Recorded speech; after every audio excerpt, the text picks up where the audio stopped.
Boa tarde a todos e todas. Un saúdo moito cordial dende a Universidade de Santiago de Compostela. É un prazer para min poder falar hoxe neste congreso sobre unha temática que é unha temática moito querida dende hai anos, en a que estamos traballando conxuntamente en parcería coa Universidade vosa.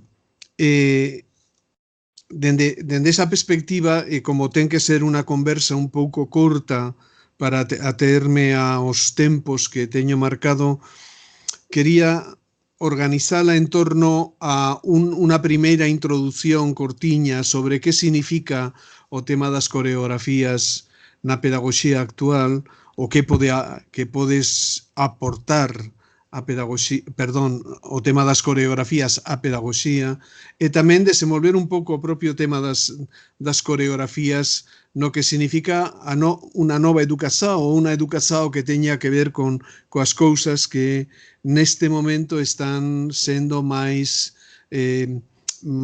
fixas ou máis fortes nos enfoques da pedagogía escolar, non? En primeiro lugar, por tanto, dicindo por que falamos agora de coreografías? Ten algún sentido? É simplesmente unha moda traída así polos cabelos a semántica da pedagogía? Eu creo que sempre, para a pedagogía, de vez en cando, é interesante introducir novas denominações, un novo corpo semántico, ¿no? Porque pode servir ou non servir. Quero dizer que ao final esa nova palabra, ese novo conceito, esa nova idea pode ficar ou pode ser tan débil que non acabe, diríamos, instalándose dentro do que o esquema conceitual, non, no que estamos traballando. Pero, en todo caso, o que sempre significa é que se discute sobre educación, que se volve a pensar a educación dende outro ollar, non? E isto é o que fíxense o que pasou co tema das competencias. Ben, pode que ao final as competencias non fiquen como un concepto chave no mundo da educación, non? Pero todo o que falamos, todo o que discutimos, todo o que significou, diríamos, repensar de novo que podería ser un traballo feito a través das competencias, isto sí que fica, porque é como un revulsivo, non? Dentro do que é toda a temática educativa, que ás veces fica moito sumerxida, moito perdida dentro do que é a actividade práctica real, non? E na educación moito tempo se traballou con metáforas e constantemente están chegando metáforas. E o que ten de bon esta nova metáfora, esta nova palabra das coreografías é que provén do mundo da arte, o que xa é unha máisvalía semántica, non? E que, claro, vindo do mundo da arte, é máis interesante, do meu punto de vista, que outras metáforas que veñen do mundo, que sei eu, da enxeñería, do mundo da informática, do outros mundos que falan, pois non sei, de transferencia de informações, de procesos, diríamos, laborais, de inserción. Tamén son interesantes, pero entendo que para nós o tema da arte e o tema da unha metáfora do mundo da diríamos da danza pode ser moito interesante dende esa perspectiva, non? En segundo lugar, creo que é moito interesante porque se algo ten de propio o tema das coreografías é na propia idea, xa se fala en plural de coreografías, a propia idea de que a educación pode ser feita de moitas maneiras. E, por tanto, fuximos un pouco do que é o mundo dos principios, o mundo das leyes, o mundo das regras, dos regulamentos, dos estándares, é dizer, todo ese mundo, diríamos, moito modernista, donde parecía que a educación tiña que ser a mesma en todos os lugares, donde falamos do dereito á educación e parece que iso debe significar que as crianzas de calqueira lugar teñan que estar traballando de xeitos bastante parecidos. Podemos ver o exemplo deso en como se foron, diríamos, universalizando escolas Montessori, escolas Reggio Emilia, escolas de un tipo, de outro tipo, pensando que, diríamos, os enfoques moito xerais basados, diríamos, en reglas moito articuladas poden ser ben aplicados en todas partes, non? A idea do posmodernismo, e isto tamén ten que ver coas coreografías, é moito máis variable, é moito máis fluido e pode ser organizado o proceso de ensino de xeitos moito diferentes en función dos criterios que teñamos, en función do contexto no que estemos traballando, non? E en terceiro lugar, para min as coreografías ten moito que ver coa idea de como, que tipo de coisa podemos facer para mellorar a calidade do ensino.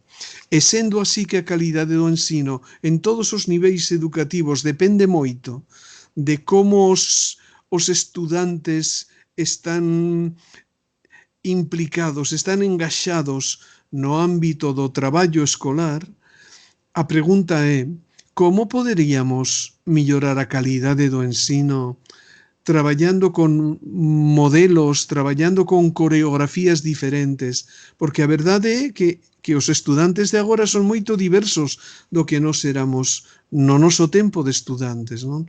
E para moitos profesores, saber de que xeito a forma en que se organiza o traballo é unha forma, diríamos, capaz de vincular os estudantes, de envolvelos ben no traballo, de engaxalos de unha maneira adecuada, parece moito importante nese sentido, non?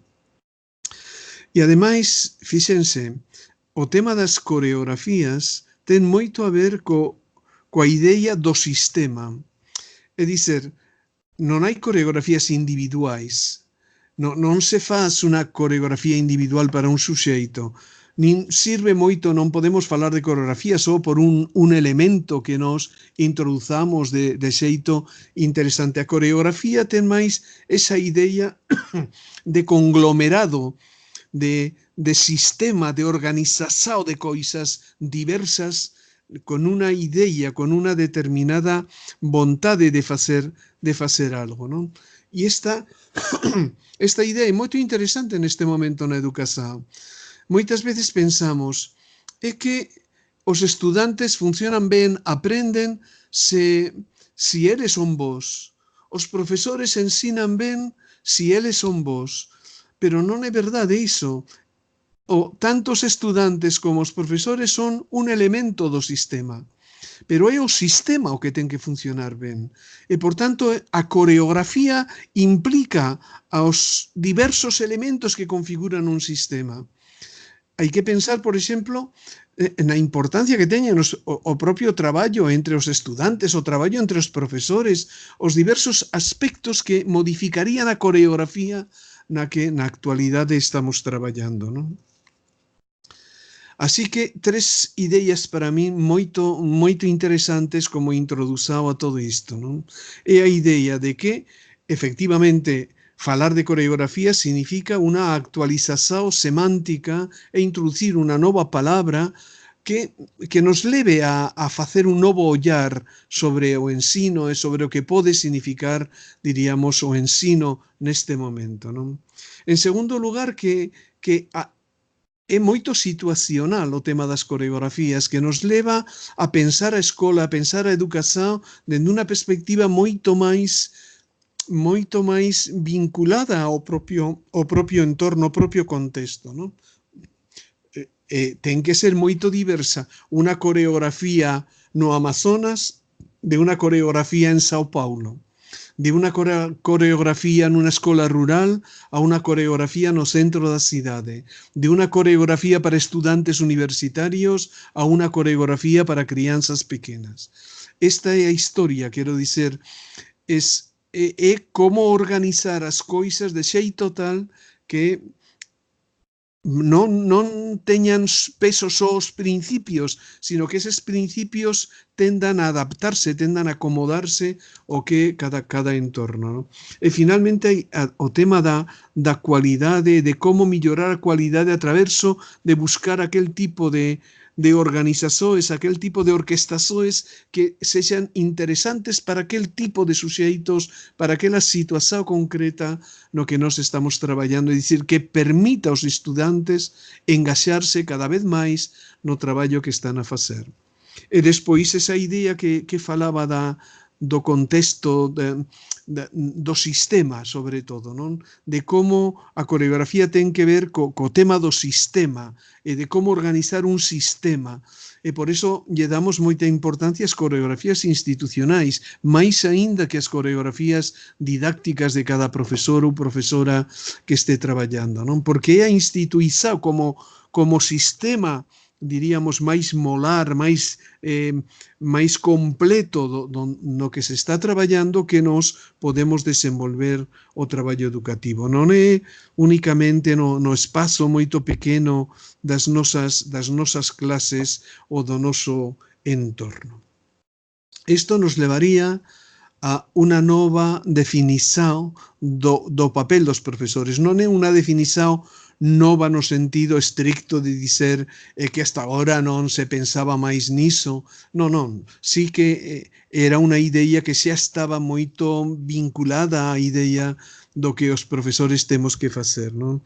É dizer, é a idea de pensar o noso traballo de profesores non tanto como persoas que teñen a función de falar, de contar, de explicar, como persoas profesionais que teñen a función principal de organizar ambientes de aprendizaxe. É dicir, ser coreógrafos para nós significa estar moito vinculados á organización de un ambiente que ten os elementos que veremos que ten a coreografía e que ao longo do congreso irán aparecendo con elementos diversificados. Non? É dizer, é a idea de que falar de coreografías nos debe levar a eso, a ese pensar o traballo dende a perspectiva do grande papel que vai ter o contexto en relación aos procesos que os estudantes poden desenvolver. Non?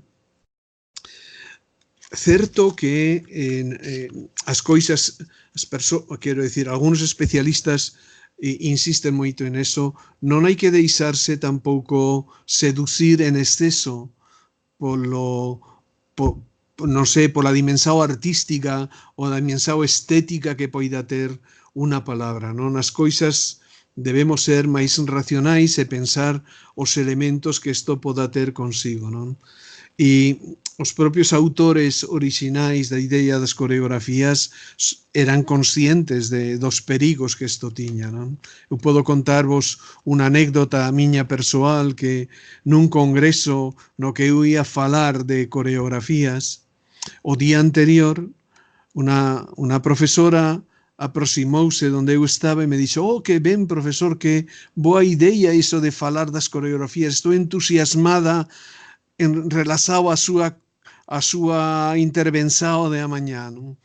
E mirando para min, preguntoume: "E como temos que ir vestidos? Que roupa debemos levar para o seu traballo sobre coreografías?" E enseguida pensei, esta profesora está pensando que vamos danzar na clase ou que vamos facer alguna coreografía de movernos, levantarnos, pararnos, correr, non sei, alguna coisa que teña que ver con iso. Non? Aquí as coreografías son entendidas de un xeito un pouco diferente ao que é a perspectiva máis habitual do tema das coreografías. Non? Ben, ser coreógrafo tampouco significa ter que especificar unha partitura para que todo o mundo a siga. A coreografía non é seguir, diríamos, milimétricamente o que o coreógrafo ten deseñado, non? E iso é unha cuestión moito importante que temos que dar xustamente a coreografía é o contrario, o buscaría o contrario. Certo que pode haber coreografías moito restrictivas. Si un ten que ensinar unha coisa na que un non se pode equivocar e ten que seguir unha pauta moito concreta, si vas facer, que se eu, un experimento con química e non ten que facerse lume ou non ten que instalar ali todo o que estou facendo, teño que seguir un protocolo e, por tanto, a coreografía aí será máis restrictiva, máis directiva, non?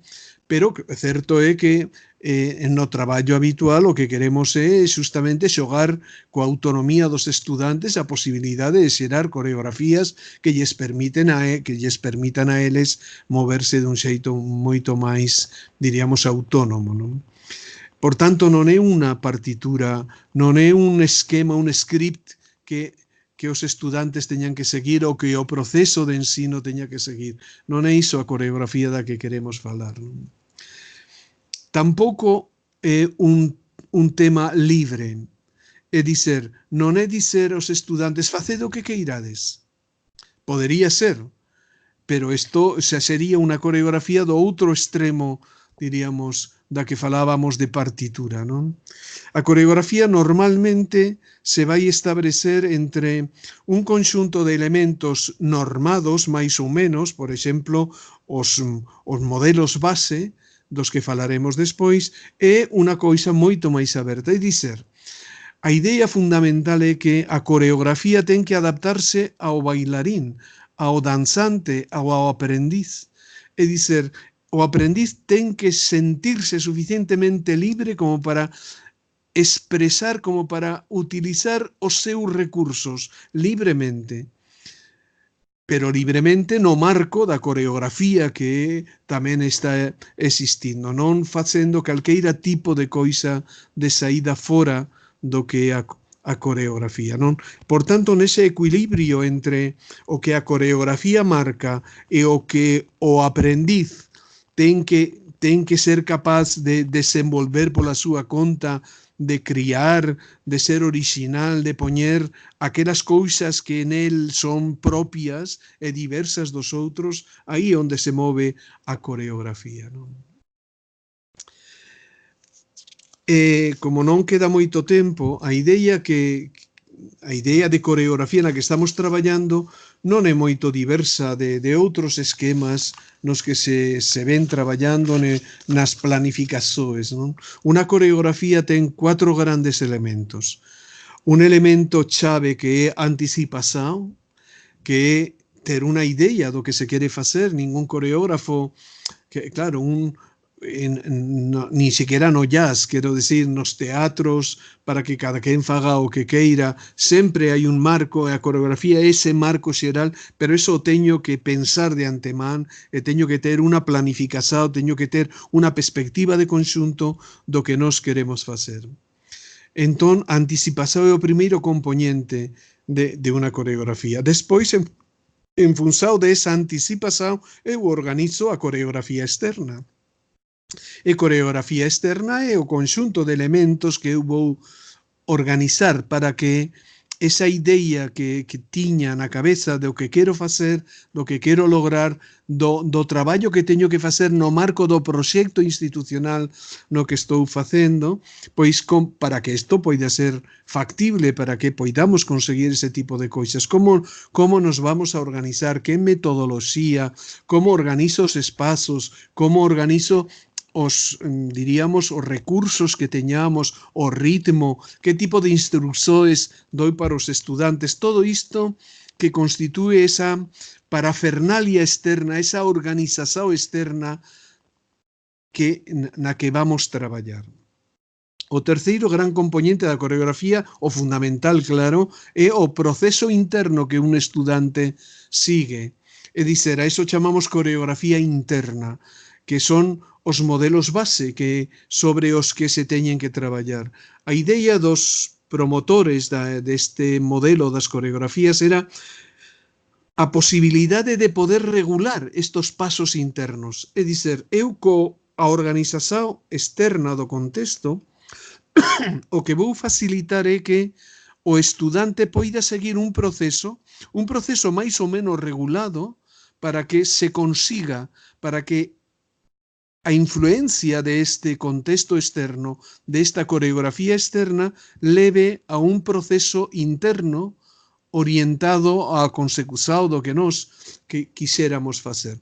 Pode estar orientado a obxectivos ou pode estar orientado a experiencias, non? Si o que quero é que os estudantes vivan determinado tipo de situacións, o que teño que facer na coreografía externa é organizar as coisas de maneira tal que eles poidan vivir esas situacións do xeito que estaba pensado na anticipación, non?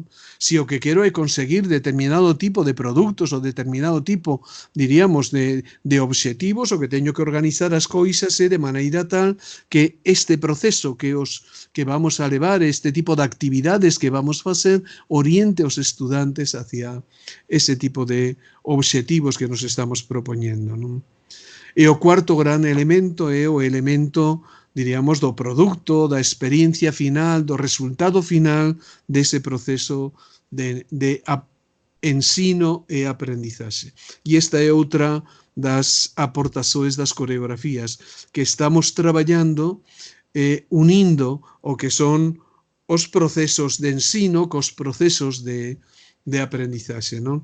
En realidade, os autores iniciais do tema das coreografías, o Sir Bares Will, hablaban eso, de como crear pontes, porque esta é a idea fundamental de toda didáctica, como crear pontes entre o que é o ensino e o que é a aprendizaxe. Decir, que o ensino que eu faga, é dicir, esa organización dos ambientes que eu leve a cabo, como isto me vai levar a uns determinados resultados, a un determinado aprendizaxe, a consecución daquilo que estaba na nosa idea traballar.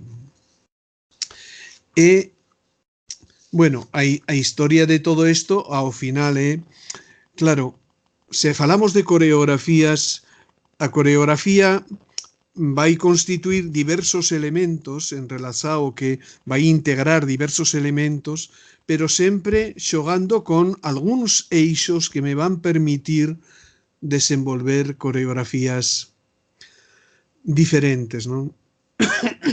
Por poñer un exemplo, e con isto xa vou rematar.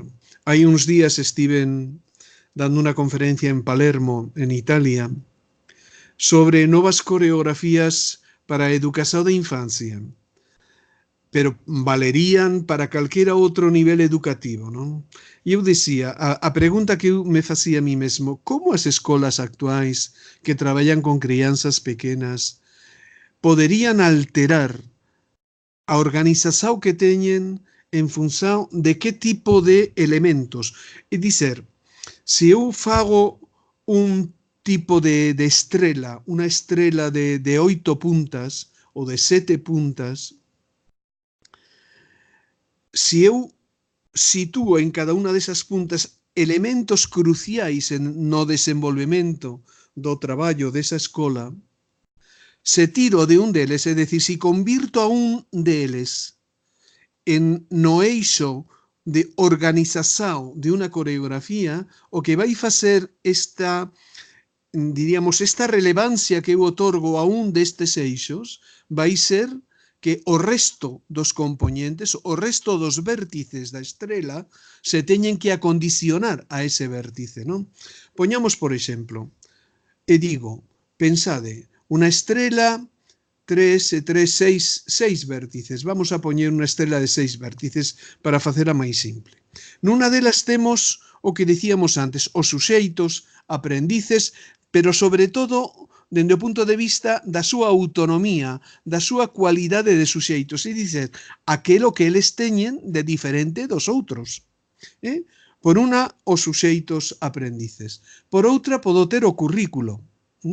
Podo ter o currículo. No outra, podo ter os materiales e os espazos cos que contamos. No outra, podo ter o ambiente externo á propia escola, á propia instituición. Por outra, poido ter a natureza, que neste momento constitúe pois un elemento chave no traballo, é dizer, que tipo de relações vou manter coa natureza, a natureza física, a natureza biolóxica, non? E finalmente o tema da socialización, outro elemento chave tamén dende o punto de vista da organización.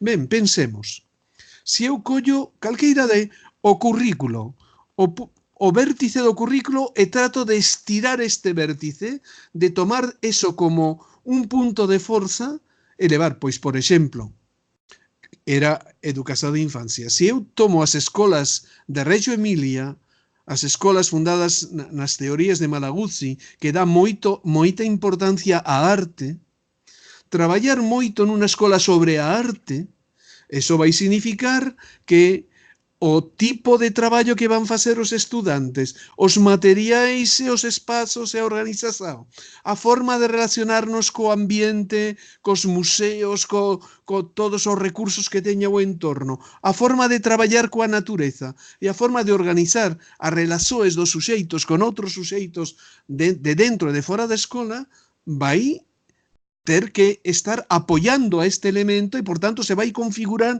vai ter unha orquestación moito diversa de se eu o que estou dando importancia en lugar da arte, pois é a socialización, que é outro vértice. As escolas xaponesas, por exemplo, que tratan de desenvolver moito o tema da socialización, teñen turmas de 200 crianzas, porque para eles ese é o aspecto importante. Que significa iso? Teño que ter moitos adultos aí, co cal a cousa cambia, o tema de como vamos traballar a natureza, como vamos facer as saídas para coñecemento do entorno, como vamos a organizar os espazos, todo ben condicionado por esos eixos que eu vou tomando como elementos, diríamos, de reconstrucción da coreografía. E isto con 6, con 7, con 8 elementos que poidamos identificar como elementos chave, isto é o que nos daría escolas con unha coreografía diferente, con un tipo de organización do traballo educativo que se pode facer aí. Claro, que tipo de eixos son os que vamos a desenvolver? Ben, algúns que teñan importancia para nós. Pois, se estou traballando no Amazonas, con seguridade será a natureza o que vai servir para que a coreografía que un monte, sen olvidar, sen esquecer ninguna das coisas, teña unha consistencia suficiente como para poder desenvolver unha educación de cualidade, non? Se eu estou traballando nunha cidade con moitos recursos, pois podo pensar no ambiente como, diríamos, elementos, por exemplo, na cidade de Turín, en Italia, as crianzas van rotando por distintos lugares na cidade, dicer, non teñen unha escola no sentido específico habitual que temos, eles un día lles toca nunha rúa, noutro día lles toca porque as matemáticas se fan nun sitio, a música se fan noutro sitio, é dicer, está a cidade un pouco envolvida en todo o traballo que vamos desenvolver. Ben, non teño tempo para máis coisas, pero sintetizando un pouco o que quería dizer é que, efectivamente, dende o meu punto de vista, polo menos, paga moito a pena neste momento facer este esforzo de meternos noutro tipo de estructuras conceptuais para noutro ollar, sobre todo. As coisas poden mudar e poden mudar se temos ferramentas que nos poidan permitir organizar as coisas de outro xeito, non? E en este contexto das coreografías, obviamente, un papel fundamental no mundo actual ten que ser desenvolvido polas novas tecnoloxías. En calqueira destes elementos que eu sinalo, destas puntas da estrela, diríamos, en calqueira deles o tema das coreografías significaría a introdución de un elemento novo, de un elemento que pode enriquecer ese tipo de traballo, non? Agora están moito na moda, os propios autores das coreografías tiñan medo a que se poidera facer unha coreografía estrictamente informática, non?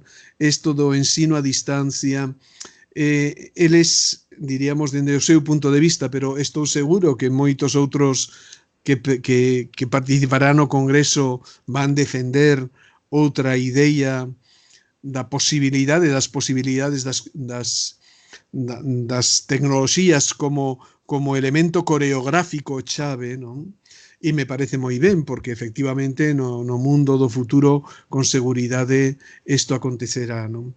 Pero a idea está en como incorporar tecnoloxías en cada un destes eixos que nos poidamos establecer para reordenar as coreografías, sobre todo para facelas máis ricas, máis variadas, máis acomodadas tanto o que é a situación, o contexto, como o que son os estudantes que van traballar nelas. Ben, esta é a miña aportación. Desexo a todos un gran congreso e a ver si estas novas metodoloxías que os colegas, os parceiros de Recife están traballando tanto, a ver si permiten efectivamente que enriquezamos tamén a forma de facer un congreso. Ben, esta é unha coreografía diferente de un congreso convencional. Ali a coreografía é persoas que están falando desde un atril e que con todos o resto da xente escoitando, e aquí pois as coisas poden ser de outro xeito. Espero que sexa un suceso o congreso. Os envío a todos e todas un grande abrazo desde Santiago de Compostela, en España.